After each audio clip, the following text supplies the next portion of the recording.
Hydra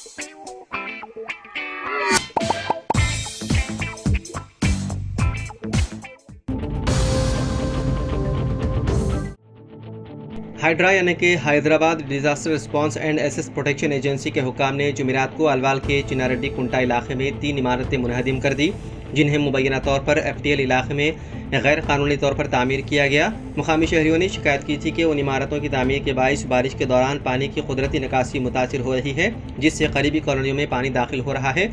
जाँच के बाद हाइड्रा हुक्काम ने मुकामी पुलिस की मदद से इन्हेदामी कार्रवाई दी अंजाम।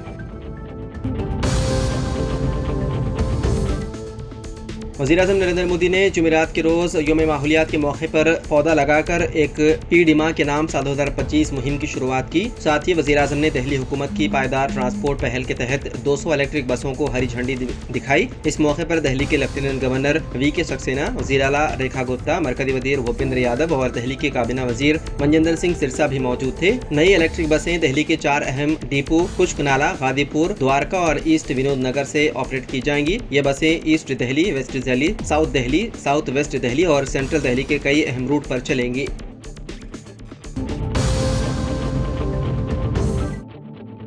हैदराबाद के संतोष नगर डिवीजन से नुमाइंदगी करने वाले मजलिस के कॉर्पोरेटर मोहम्मद मुजफ्फर हुसैन का चारशंबे की रात इंतकाल हो गया। उनकी उम्र 55 साल थी। मोहम्मद मुजफ्फर हुसैन ने GHMC के जनरल बॉडी इजलास में भी शिरकत की थी और रात अचानक कल्ब पर हमले के सबब उनका इंतकाल हो गया। इंतकाल की इत्तला के साथ ही मजलिस के सदर वरकुन पार्लियामेंट हैदराबाद बैरिस्टर ओवैसी ने फोन पर तफसीलात हासिल करते हुए मरहूम के अरकान खानदान से ताज़ियत का इज़हार किया। इंतकाल की इत्तला के साथ ही मजलिस के अरकान मुकर्रना, मजलिसी कॉर्पोरेटर, साबिक कॉर्पोरेटर्स, इब्तिदाई मजालिस के जिम्मेदारान, सरगर्म मजलिसी कारकुनान ने मरहूम के मकान पहुंचकर उनका दीदार किया और घर वालों को पुरसा दिया। नमाज जनाजा जुमेरात को मस्जिद मेराज चंचलगुड़ा में बाद नमाज दोहर अदा की गई। नमाज दोहर 1:15 बजे मुकर्रर थी। तदफीन सुल्तान दायरा चंचलगुड़ा में अमल में लाई गई।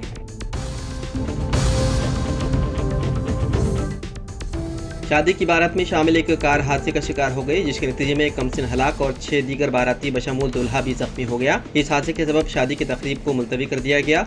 यह अफसोसनाक वाक़या तेलंगाना के जगतिया जिले के कोंडागट्टू में चारशंबे की रात पेश आया। तफसीलात के मुताबिक महाराष्ट्र के नांदेड़ से एक शादी की बारात का काफिला कार के जरिए करीमनगर जिले के हुजूराबाद जा रहा था। रास्ते में कोंडागट्टू के करीब उनकी कार को एक DCM वैन ने जोर से टक्कर दे दी। इस हादसे में कार में सवार 3 साला बच्ची रुद्रा मौके पर ही हलाक हो गई, जबकि दुल्हा समेत 6 दीगर अफराद जख्मी हो गए।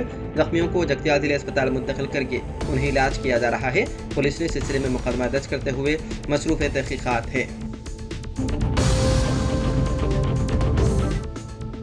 हुकूमत सरकारी मुलाजिमीन की रिटायरमेंट उम्र में 1 साल का इजाफा करने पर गौर कर रही है। इस फैसले से माली और सियासी तौर पर हुकूमत को कितना फ़ायदा होगा, इसका भी जायजा लिया जाएगा। वावसूख ज़राए से पता चला है कि हुकूमत महकमा फाइनेंस से जारिया साल रिटायर्ड होने वाले मुलाजिमीन की फहरिस्त तलब की है। 5 जून को मुनक़िद होने वाले काबीना इजलास में इस मसले के अलावा DA के ज़ेर इल्तिवा बकायाजात की जरा पर भी गौर खौस किया जा रहा है। ज़राए के मुताबिक एक DA जारी करने पर वज़ीर आला ने इत्तेफाक कर लिया है, लेकिन सरकारी मुलाजिमीन की तंजीमों के ताल्लुक से कम से कम 3 DA जारी करने का मुतालबा किया जा रहा है, मगर समझा जा रहा है कि हुकूमत सिर्फ 2 DA पर ही राजी हो सकती है।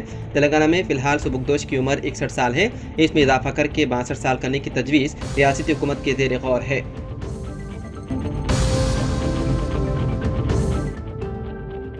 तेलंगाना हुकूमत और वक्फ बोर्ड ने अइमा और मुअद्दिनीन के 3 माह के एजादिया की रकम जारी कर दी है। रियासत के 16,114 अइमा व मुअद्दिनीन को मार्च, अप्रैल और मई के एजादिया के तौर पर 24.04 करोड़ रुपए जारी किए गए। सदरनशीन तेलंगाना वक्फ बोर्ड अज़मतुल्लाह हुसैनी ने वज़ीर आला रविंद्र रेड्डी, नायब वज़ीर आला मल्लू भट्टी विक्रमार्का और दूसरों से इज़हार तशक्कुर किया, जिन्होंने ईद उल अज़हा से कब्ल अइमा व मुअद्दिनीन के एजादिया के सिलसिले में हुकूमत से नुमाइंदगी की थी। वाज़ेह है कि गुज़िश्ता 3 माह से एजादिया की अदम इजराई के सबब अइमा मुअद्दिनीन मुआशी मुश्किलात का सामना कर रहे थे। ईद उल अज़हा से ऐन कब्ल 3 माह की एदादिया के तौर पर फी कस 15,000 रुपए की इजराई पर अइमा व मुअद्दिनीन ने राहत की सांस ली। ये रकम उनके बैंक अकाउंट में मुंतकिल कर दी गई।